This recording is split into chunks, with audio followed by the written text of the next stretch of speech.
질문 드려볼게요. 여러분, 혹시 여러분이 부자라고 생각하세요? 나 부자요? 그러신 분만 한번 손 들어보세요. 나 부자요? 하시는 분. 돈 꺼달라고 안 할 테니까 한번 손 들어보세요. 아, 나 부자요? 그러신 분 혹시 계실지 모르겠어요. 근데 아니 반대로 오히려 아이고 나 부자라고 자랑기도 한번 실컷 좀 해보고 살았으면 소원이 어떻다고 하시는 분도 계실지 모르겠고 아마 다들 두 번째이시지 않을까 싶은데 여튼간에 좀 보통은 그런 것 같더라고요. 실제로 자기가 정말 누가 봐도 인정할 만큼 엄청난 부자라고 해도 아이 나 부자라고 나 겁나게 부자여라 그렇게 막 입 압박에 뭐 대놓고 자랑질하고 광고하고 다니는 사람은 거의 잘 없는 것 같아요. 그게 아니라 보통은 어떻죠?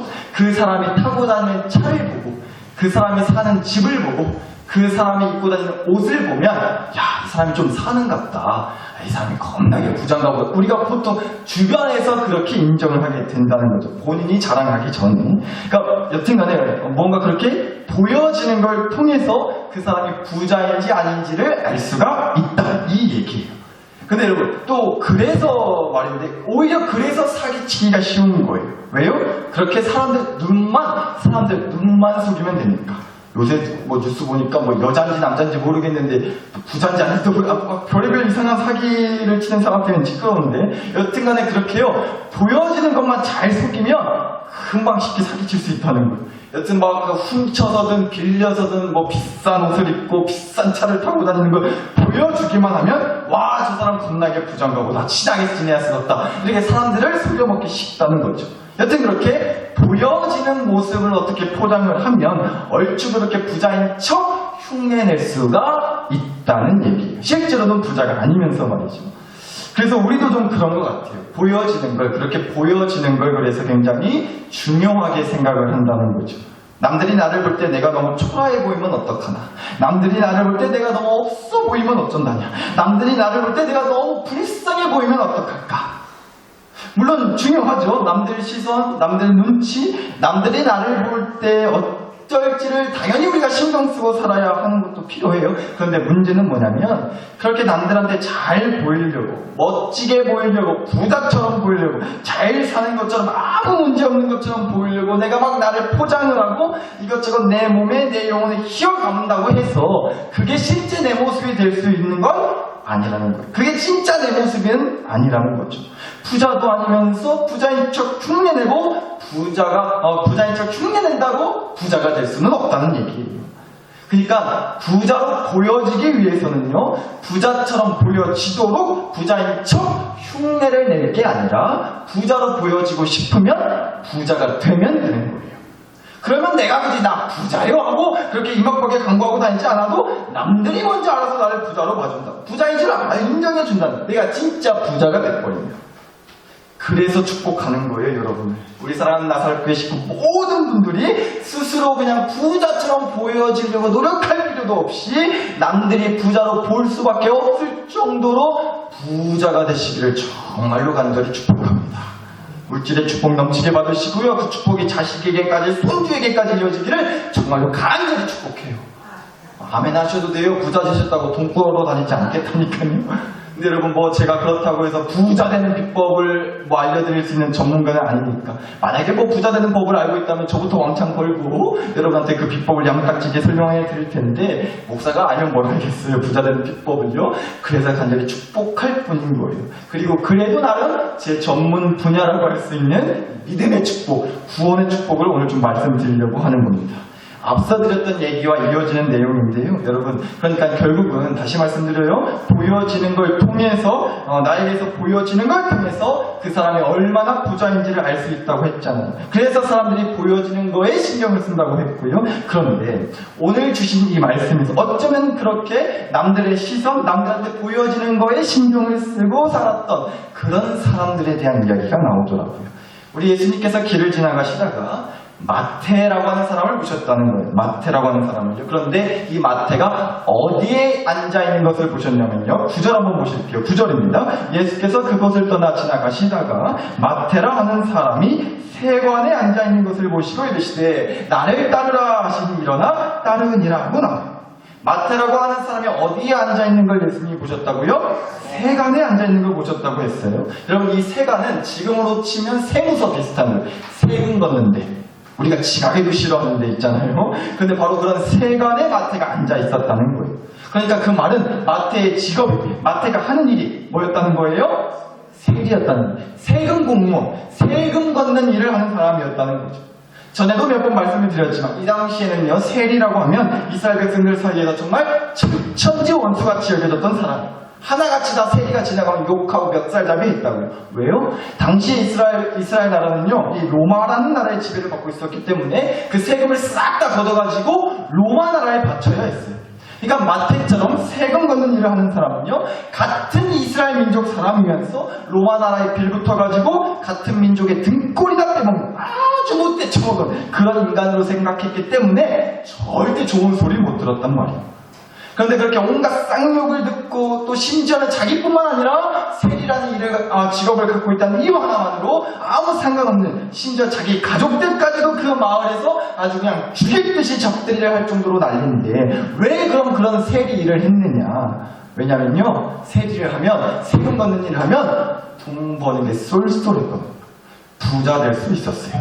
그래서 욕을 옹팡 먹더라도 돈은 왕창 벌고 싶다고. 나는 그래도 부자 되고 싶다고. 남들이 봤을 때 저 피 같은 우리 돈 빨아먹는 모기 같은 새끼라고 욕을 해도 나는 부자로 보이는 게 더 중요하고, 부자로 보여지는 게 더 중요하다고 하는 사람들이 세리 일을 하는 거예요.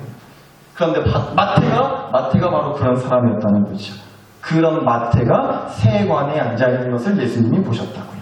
그리고는 딱 한마디 하셨어요. 나를 따르라.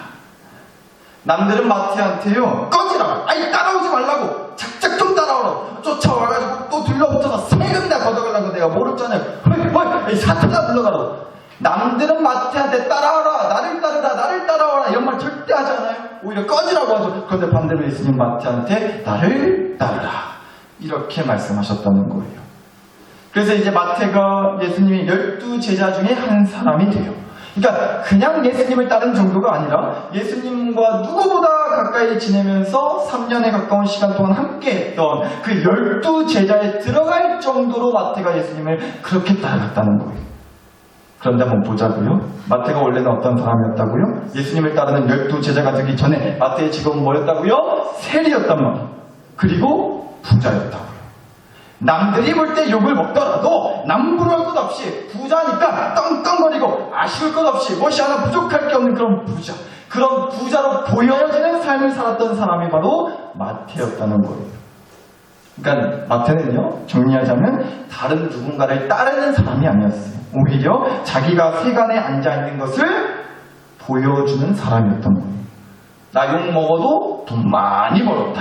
봐라! 나 여기 세간에 앉아있는 거. 번듯한 직장에서 남부러울 것 없이 떵떵거리고 산다, 나는. 그렇게 말하는 사람이었을 거라고요, 마태는. 모르겠어요. 요즘은 다 그렇잖아요. 돈 많이 벌면 된다고. 부자 되는 게 최고라고. 돈만 많이 벌면 된다고. 근데 저는 그거 나보게 뭐라고 안 좋게 말하고 싶은 마음은 없어요. 당연히 돈 벌면 좋죠. 많이 벌면. 그래서 부자 되는 거 좋아요. 중요한 일이고요. 그래서 남들이 볼 때 하나 꿀리지 않고 초라하지 않고 그러고 싶어하는 마음을 저는 뭐라 하고 싶지 않다고. 왜냐면 저도 그렇거든요. 근데 여러분 그런 얘기를 하려는 게 아니라 오늘 주신 말씀에서 우리가 좀 이런 걸 봤으면 싶다는 거예요. 우리 예수님께서 마태한테 그렇게 나를 따르라 라고 하신 이유가, 그 이유가 다름 아닌 이거였다 라는 얘기를 해주는 말씀이 나오거든요. 12절, 오늘 주신 12절 말씀 한번 다시 보실게요. 예수께서 들으시고 이르시되 건강한 자에게는 의사가 쓸데없고 병든 자에게라야 쓸데있느니라고 하셨어요. 예수님께서 마태한테 나를 따르라 라고 하신 다음에 이제 마태가 예수님을 따랐단 말이에요. 그런데 그리고 나서 예수님께서 마태의 집으로 가셨어요. 그리고는 파티를 여셨어요. 잔치가 시작됐다고. 그래서 마태가 자기 직장 동료들 불렀어요. 그러니까 자기 직장 동료니까 그 사람들도 다 세리였다는 거죠. 그렇게 세리들을 자기 집에 초대하고 예수님이랑 예수님의 다른 제자들이랑 함께 맛있게 밥을 먹고 즐겁게 파티를 열었다는 거예요. 그런데 그 모습을 지나가던 바리새인들이 봤다는 거죠. 바리새인들, 어떤 사람이라고 했어요? 구약 말씀에 있는 율법, 계명 이런 것들을 정말 철저히 지키고 거기다가 자기네들이 만든 규칙 규칙들까지 자기들이 직접 만든 규칙들이 있었어요. 그런 규칙들까지 성경 말씀처럼 지켜야 된다고 하면서 아무튼 좋게 말하면 열정이고 좀 안 좋게 말하면 유난을 그렇게 떨었던 사람들을 바로 바리새인이라고 하는데 그 바리새인들이 예수님과 또 예수님의 제자들 그리고 마태와 마태의 직장 동료 세리들이 같이 어울리면서 겸상하고 밥 먹고 웃고 떠드는 것을 보고 막 뭐라 했다는 거죠. 바리새인들이 어떻게 저 세리 죄인들이랑 어울릴 수가 있냐, 같은 민족 등골이나 빼먹는 그런 쓰레기 같은 인간들이랑 어떻게 같이 겸상을 할 수가 있냐, 막 그렇게 뭐라 했다는 거예요. 그때 예수님께서 하신 말씀이 바로 12절이었다고요. 건강한 자에게는 의사가 쓸데없고 병든 자에게라야 의사가 쓸데있다고요. 그러니까 뭔 얘기냐, 너희들이 죄인이라고 욕하는 이 세리들, 특히 내가 나를 따르라고까지 말을 했던 이 마태는 병든 자들이다, 아픈 자들이다, 상처가 있는 자들이다, 그래서 치료가 필요한 자들이다, 이렇게 얘기하셨다는 거예요. 예수님이. 남들이 봤을 때는요, 사람들이 봤을 때는요, 자기 민족 등골이나 빼먹을 정도로 얼굴 두꺼운 인간들, 그래서 정말 찔러서 피 한 방울도 안 나올 것처럼 얼굴에 철판 깔고 사는 사람처럼 보이는데 대체 무엇이 병들고 아프고 상처가 있고 치료가 필요한 거냐라고 뭐라 할 수도 있었겠지만 사람들이 봤을 때는 그래도 나는 번듯한 직장에 돈 많은 부자처럼 보이는데 대체 무엇이 병들고 아프고 또 상처가 있고 치료가 필요한 자들이라고 그렇게 뭐라 할 수도 있겠지만 사람들이 봤을 때는, 우리 예수님이 보실 때는요, 내가 봤을 때는 이 세리들은, 마태는 병들고 아프고 상처가 있고 그래서 치료가 필요한 사람들이다, 그런 영혼들이다. 예수님은 그러셨다는 거예요. 그게 예수님의 깊은 뜻이었고 그래서 마태한테 나를 따르라 라고 하셨다는 거예요. 마태는 병들고 아프고 상처가 있고 치료가 필요한 영혼이었기 때문에. 그럼 질문, 마지막 질문이에요. 예수님은 대체 왜 마태를 그렇게 병들고 아프고 상처가 있는 자, 그래서 치료가 필요한 영혼이라고 왜 그렇게 말씀을 하신 걸까? 여러분, 실은 마태는요, 원래 집안이, 이 마태의 집안이 제사장 집안, 제사장 가문이었던 사람이에요. 누가복음 5장 27절 한번 보실게요. 누가복음 5장 27절. 그 후에 예수께서 나가사 레위라 하는 세리가 세간에 앉아있는 것을 보시고 나를 따르라 하시니. 오늘 주신 말씀과 얘기가 비슷하죠. 오늘 주신 이 마태복음 말씀의 얘기를 똑같이 해주고 있는 누가복음 말씀에서 보니까요, 마태를 누구라고 불렀어요? 레위라고 불렀어요. 마태, 레위 둘 다 같은 사람이에요. 서로 다른 사람이라서 이름이 다른 게 아니고 마테나 레이나 같은 사람이에요. 이름이 두 개가 아니에요. 마테가 이름인 거고 레이는 성인 거예요. 우리 김씨, 이씨, 박씨 이 성이 있는 것처럼 이 마테도 성이 있단 말이죠. 그래서 레위, 마테 이렇게 불렀던 거예요. 성까지 붙여서 이름을 부르면. 그런데 이 마테의 성이 다름 아닌 레이였다는 거예요. 레이. 여러분, 레위는요, 구약 성경 때부터, 구약 성경 말씀 때부터 제사장 집안 출신들이 물려받은 성씨였어요. 레이라고 하는 성이. 그러니까 여러분, 마태는요, 실은 세금을 걷는 세리가 될 게 아니라 하나님께 드리는 제사를 맡아서 하는 제사장이 됐어야 했던 거예요. 세간에 앉아 있을 게 아니라 성전에 앉아 있어야 되는 사람이었다고요, 마태는. 그런데 세리가 된 거예요. 한번 생각해 보세요. 그랬으니 집안에서 얼마나 욕을 많이 먹었겠어요. 부모들이, 형제들이, 온 집안에 사돈의 팔촌까지 나서서 마태 저놈의 시키라.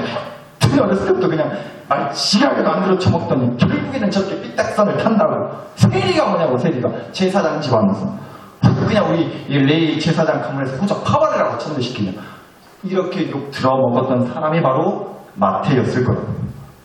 여러분, 그래서 어쩌면 마태는, 모르겠어요. 어쩌면 마태는 더 많은 돈을 벌고 싶어서 세리가 됐을 수도 있고, 그래서 욕을 먹더라도 부자로 보여주면서 사는 삶을 꿈꿔서 그렇게 세리가 된 거일 수도 있어요. 그런데 여튼간에 그 이유가 무엇이든지 간에 마태의 그 깊은 속마음에는, 그 속에는 온갖 상처들, 생칠이 난 것들, 아픔들, 치료받아야 할 것들이 쌓여있지 않았겠냐는 거예요. 남들이 봤을 때는 썩을 놈 죽일 놈이었지만 그 영혼이 정말로 썩어가고 죽어가고 있었다는 거예요. 남들이 봤을 때는 아실 것 하나 없는 부자처럼 보였겠지만 그 영혼은 뭔가 아쉽고 뭔가 허전한 그런 가난한 상태였다는 거죠. 우리 예수님은 바로 그 마태의 영혼을 주목하셨다는 거예요. 네가 비록 세간에 앉아서 욕을 먹고 부자가 됐지만 나는 너를 내가 앉은 식탁 옆자리에 앉혀서 치료를 받고 영원히 배부른 부자가 되게 하고 싶구나. 이게 우리 예수님의 그 마태를 향한 마음이셨다는 거죠. 이게 바로 예수님께서 마태를 병든자라고 하셨던 이유이자 마태에게 나를 따르라고 하신 이유이지 않았을까라는 거예요. 여러분, 대개는 좀 그런 것 같아요. 자식은 부모를 창피해라 할 때도 있는 것 같아요. 그래서 심하면 학교에도 오지 말라고 그래요. 엄마 아빠 학교 오는 거 창피하다고. 어디 무슨 드라마 같은 데나 나올 법한 장면이고 대사이긴 한데, 만약 내 자식이 부모 면전 앞에서 부모 얼굴에다가 그렇게 말을 하면 어떤 기분이 들겠어요? 얼마나 자존심이 상하겠냐고요, 부모로서. 그렇지 않겠어요? 그런데 반대로 생각해요. 부모는 자기 자식이 창피할 때가, 부모가 봤을 때 자기 자식이 창피할 때가 있어요, 없어요? 말도 말하고 아주 그냥 창피 죽었다 보죠. 몇 분은 아멘이 목구멍까지 올라왔는데 꾹꾹하고 삼키신 분이 계신 것도 같은데, 부모도 자식 창피할 때 있죠. 쌤이네요. 자식만 부모 창피하거든요. 부모들도, 저도 부모가 되보니까 여튼간에 부모도 자식 창피할 수 있죠. 옆집에는 이번 학교에서 1등 했다고 하는데, 사촌에 누구는 어디 서울대 갔다고 하는데, 니들 새끼들은 날 추워졌다고 엄마 아빠한테 잠바라도 사서 입으라고 용돈 보냈다는데, 우리 새끼들은 엄마 뭐 먹을 거 없어? 이러고 잠바 좀 쓰니 어따 그렇게 창피하다고 싶은 생각이 들 수도 있죠. 부모도 부대째 간증이 되지 않기를 바랍니다. 여튼간에 속차갈이 없는 자식들이 자기 부모가 창피하다고 막 부모 없는 자식처럼 볼 때가 있단 말이에요, 자식들이. 그런데 반대로 부모도 내 자식이지만 자식이 창피하다 싶을 때가 있어요. 그런데 부모는 그렇지 않는 거예요. 자식은 부모 창피하다고 부모 없는 자식 행세하고 다닐 수 있어도, 부모는 반대로 자식이 창피할 수 있어도 자식 없는 부모 행세하고 다니는 그런 부모는 없단 말이에요. 무슨 얘기냐? 내 자식이 아무리 어떻게 보여진다 하더라도, 설령 남들이 봤을 때 창피하게 내 자식이 보여지더라도 내 자식은 내 자식인 거예요. 그래서 부모가 더 내 자식을 챙기고 살펴주고 끌어안아주기도 한다는 거죠. 마찬가지지 않겠냐는 거예요. 사랑하는 어렵게 싶고 여러분, 우리를 향한 예수님의 그 관심과 시선은 이러실 거라고 저는 믿어요. 남들한테 어떻게 보여지느냐? 물론 중요하게 생각하실 거예요, 예수님도. 그런데 우리 예수님의 진짜 관심과 시선은 우리가 남들한테 어떻게 보여지느냐, 그것보다는요, 예수님의 관심과 시선은 남들이 보지 못하는 우리 마음속 상처, 영혼의 병, 그것에 우리 예수님의 관심과 시선이 가 있다는 거예요. 그래서 우리가 이 시간 함께 기도하실 때, 오늘 설교를 이렇게 한마디를 요약해서 말씀드릴 건데, 이 한마디를 붙들고 기도하셨으면 좋겠어요. 꼭 기억하시기 바랍니다. 사람들은 나한테서 보여지는 것에만 관심을 갖지만, 주님은요, 보이지 않는 나의 상처와 아픔에 관심을 가지신다고요. 우리의 부모 되시는 하나님께서 우리의 어떤 부끄럽고 창피한 모습이 아니라 그 부끄럽고 창피한 마음속 상처와 아픔과 눈물을 들여다보심을 믿을 때야만이 우리가 더 이상 주님 앞에 나아갔을 때 꾸미지 않고 벌거벗겨진 나의 영혼 모습 그대로 나아갈 수 있단 말이에요. 바로 그럴 때 하나님께서 발가벗겨진 내 영혼에 난 상처를 치료해 주실 거라고 믿습니다. 오늘 이 밤 병든 자들이 치료받는 밤이 되기를 축복합니다. 치료받은 자들이 주님을 따르는 자 되기를 또한 간절히 축복합니다. 우리 다 함께 그 축복을 소망하면서 주여 한번 부르고 간절히 기도 올려 드리겠습니다. 주여!